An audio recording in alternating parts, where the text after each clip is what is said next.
la tortue. Moi, je préfère lier le fichier que l'incorporer. Ça prend moins de place. La voilà. Je l'installe dans ma page. Je vectorise en seuil de luminosité, en optimisant de façon à avoir le moins de nœuds possible. Je fais une mise à jour pour voir si les choses se passent comme on l'entend. Je valide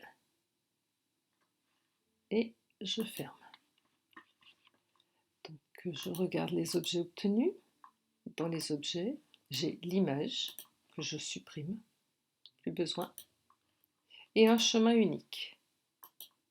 Ce chemin unique, c'est un souci. Donc je vais demander à ce que ce chemin soit traité de façon à avoir mes objets brodables qui sont des objets séparés et creux, différents les uns des autres. Donc je demande à briser, mode simple, j'applique. Voilà, je n'ai pas un seul chemin, mais j'en ai toute une série. Alors on va les observer un à un. Donc ça, c'est un chemin qui est tout continu et dans lequel la machine va pouvoir broder. Ça, c'en est un autre, un des ronds sur le dos de la tortue, etc.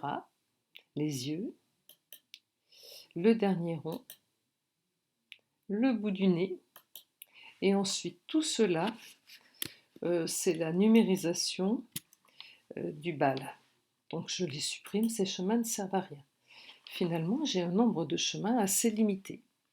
Et chaque chemin est une surface complète. Ce noir-là, par exemple, tout ça c'est jointif, donc c'est la même surface.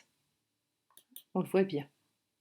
Par contre, ça c'est une surface différente et pour pouvoir être brodée, pour que le calcul se fasse, il faut vraiment qu'elle soit séparée. Et la commande briser fait parfaitement ce travail. À partir de ce moment-là, soit je fais un paramétrage, soit je teste avec le paramétrage par défaut. Et là, je peux tout de suite aller faire une simulation réaliste, une simulation pas réaliste parce que c'est trop long, mais une simulation, et je sais qu'elle va marcher. Donc ça, c'est la première façon.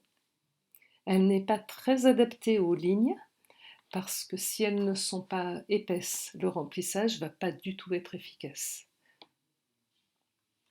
On voit que le remplissage là va être constitué, je vais à toute vitesse, voilà, de tout petits points, et ça risque de ne pas être top. Alors ensuite, on pourrait faire un petit classement, c'est-à-dire dire qu'on fait d'abord ces trois choses-là, puis on saute à l'œil et on finit par ça. Donc très rapidement, je te montre comment on classe tout ça. Mais ça, je pense que tu sais le faire. Donc le contour, ok. Ça, d'accord. Celle-ci. Bon, ce serait bien que celle-ci soit exécutée avant, hein, pour éviter un déplacement. Et puis voilà. Et là, si on refaisait une simulation, tout serait bon. Donc ça, c'est la première méthode pour obtenir le contour. J'en profite puisque j'en suis là. Tout ça, on va l'appeler contour.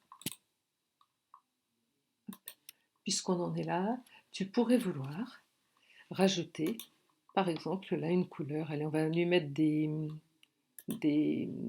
Ah, mince. Hop. On va sélectionner, hop, cette tâche-là. Ces tâches-là, hop. Et ces tâches-là, je les veux par exemple en vert. Je veux l'intérieur en vert. Donc je me saisis du vert. C'est encore pas bon, hein. Bon.